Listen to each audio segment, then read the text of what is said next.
Fire crackers ఆఖరికి మాట్లాడుతున్నాను. So ఇంకా టీవీలు చూస్తున్న వాళ్ళందరూ, తర్వాత రికార్డు చూస్తున్న వాళ్ళందరికీ నిన్న మొన్న బాగా పాపులర్ అయిన పదం ఏంటంటే జెన్జీ. ఇక అసలు జెన్జీ ఇడు ఉన్నారు, అసలు జెన్జీ బ్యాచ్కి ఇది ఉన్నది చెప్పాలంటే అసలు 86 ఏళ్ళు తన లోపట ఎంత పోరాట స్ఫూర్తి, ఎన్ని అనుభవాలు. ఉట్టిగా మనం జెన్జీ అని ఏజ్ని చూసి జెన్జీ అనుడు కాదు, మనం చేసే పనులు, ఆలోచన విధానం, ఆచరణ విధానంని బట్టి జెన్జీ అనేది ఉంటుందని చెప్పదలుచుకున్నాను. వీడియో కూడా ఉన్నారు చాలామంది. మా మోహన్ రెడ్డి సార్ని చూస్తే నిన్నాడ నేను తనకు తెలియదు, నేను చూసినాను కానీ నిన్న అదొకటి మన గన్ పార్క్ దగ్గర ప్రోగ్రామ్ ఉంటే ఉట్టిగాడి పోయి చూద్దామంటే వేదిక మీద రవీంద్ర భారతిలో వేదిక మీద ఉన్నాడు, పక్కకు ఒక ఎంపీ కూర్చున్నాడు. సారేవాడ వేదిక మీద కూర్చోవాల్సినాడు ఇక్కడ కూర్చొని కింద కూర్చొని వింటున్నాడు. అంటే ఎటువంటి వాళ్ళు, యాది అంకిల్ కావచ్చు, రఫీ, అందరు మిగతా అందరు ఉన్నారు.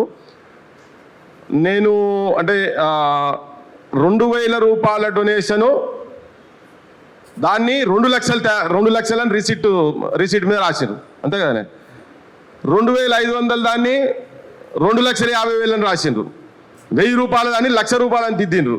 దిద్ది తుంగ కేసులతోటి జైళ్ళకు పోయినటువంటి నిజమైన పోరాట యోధులు, దాదాపు 80 సంవత్సరాల దగ్గరకు వస్తున్నది స్వతంత్ర దేశంలో, ఇంకా దొంగల పాలనల జైళ్ళకు పోయే స్థితి ఇంకా భారతదేశంలో ఉన్నదంటే సిగ్గుచేటిది. ఇదందరి ఫెయిల్యూర్, సిస్టమ్ ఫెయిల్యూర్ కావచ్చు. గ్రామీణ పేదల సంఘం వాళ్ళు మామూలు పని చేస్తలేరు, వాళ్ళు మామూలు పోరాటాలు కావాలి వాళ్ళకి. నిజంగా ఈ సమాజం మొత్తం వీళ్ళు వేదిక మీద ప్రతినిధులుగా పైన ఉండొచ్చు, కింద గ్రౌండ్లో పనిచేస్తున్నటువంటి వాళ్ళు.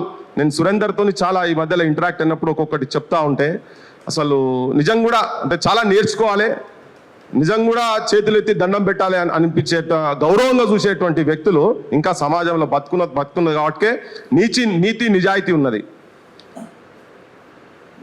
నేను ఒక స్ట్రైట్ క్వశ్చన్, వీళ్ళందరి కలిపితే ఆస్తులు ఎన్ని ఉంటాయో, వీళ్ళందరి కలిపితే దీంతో 100 రేట్లు మన అసెంబ్లీలో కూర్చున్న ప్రతి ఒక్క ఎమ్మెల్యేల గురించి చెప్తున్నాను నేను.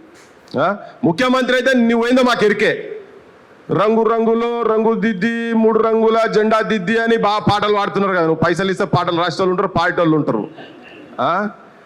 అసలు 3 రంగులు దిద్దుకుంటే ఆ 3 రంగులు అట్లనే జాగ్రత్తగా ఉంటుందంటే ఇటువంటి వాళ్ళు ఇగో సమాజంలో ఉన్న ఇటువంటి వాళ్ళు ఏమంటే ఉంటుంది ఆ రంగుల జెండా అంతా.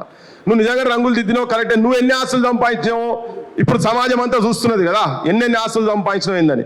కానీ వీళ్ళు ప్రజల గురించి కొట్లాడుతుంటే వీళ్ళు లంగతనం చేసిండ్రు, వసూళ్లు చేసిండ్రు అని చెప్పి వీళ్ళను రెక్కాడితే డొక్కాడినటువంటి కుటుంబాలను తీసుకొని 13 మందిని 100 రోజుల పైన జైళ్లలో ఉండు అనేది చాలా అవమానకరమైన అంశం ఇది.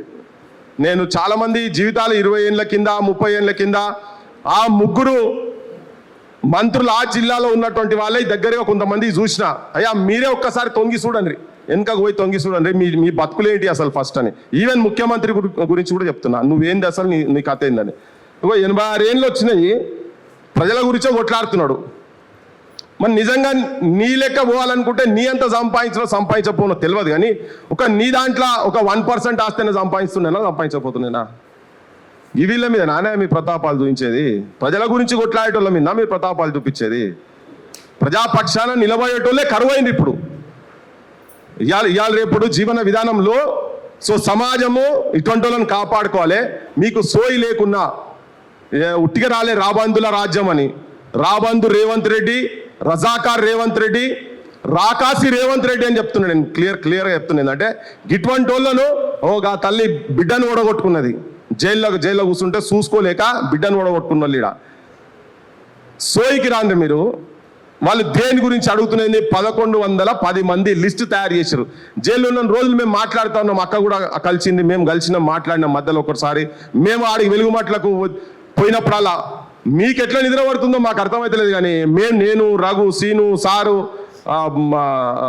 మన పాశవంకులు, వినాయక రెడ్డి సార్, మేము మాట్లాడినప్పుడల్లా ఏదో ఒక సందర్భంలో అసలు ఇది ఏం చేయాలి, దీని పరిష్కార మార్గం ఏంది, మనం ఇంకేం చేయగలుగుతాం, ఇంకెక్కువ ఏం చేయగలుగుతాం, ఎవరు మేము మాట్లాడుకున్నా కానీ మాకు ఎప్పుడు అది మైండ్లా దొరుకుతూ ఉన్నది. దీంట్లో నా దృష్టిలో గీత గీయాలి, బరి గీయాలి, ఇటు ఎవరు ఉన్నారు అటు ఎవరు ఉన్నారు అనేది క్లియర్ కట్గా తెలియజేయాలి. అంటే నేను ఇక ఓపెన్గా చెప్పదలుచుకున్నాను. నాకు ఒక అపారమైన గౌరవం ఉండే ఒక వ్యక్తి అంటే, చాలా ఒక జడ్జి సార్ మీద చాలా అపారమైన గౌరవం ఉండే. చాలా నిజంగా నేను చాలా అభిమానించిన, చాలా ఆదర్శవంతుడనే ఫీల్ అయినా నేను.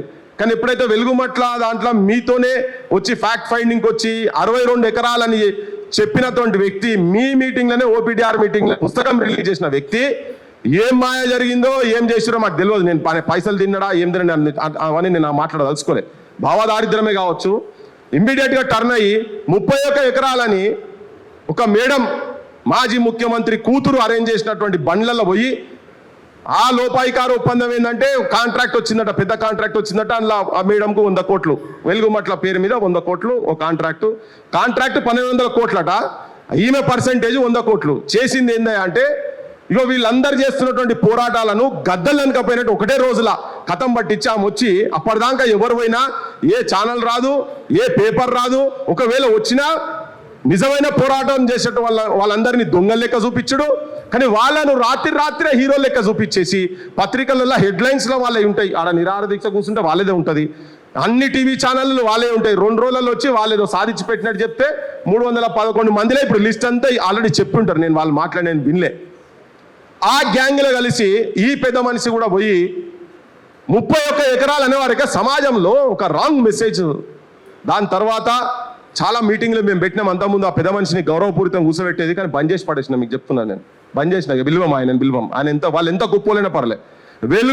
వెలుగుమట్ల ప్రజల పక్షాన లేనటువంటి ఎవరైనా మా దృష్టిలో వాళ్ళు ప్రజా కంటకులు, ప్రజా ద్రోహులు, తెలంగాణ ద్రోహులు అని చెప్పదలుచుకున్నాను క్లియర్గా. వాళ్ళ ఉద్యమాలలో కూడా లేరన్నారు. వ్యక్తిగతంగా చాలా దగ్గర ఉన్నటువంటి వాళ్ళని కూడా దూరం పెట్టేసినాం. మీరు కూడా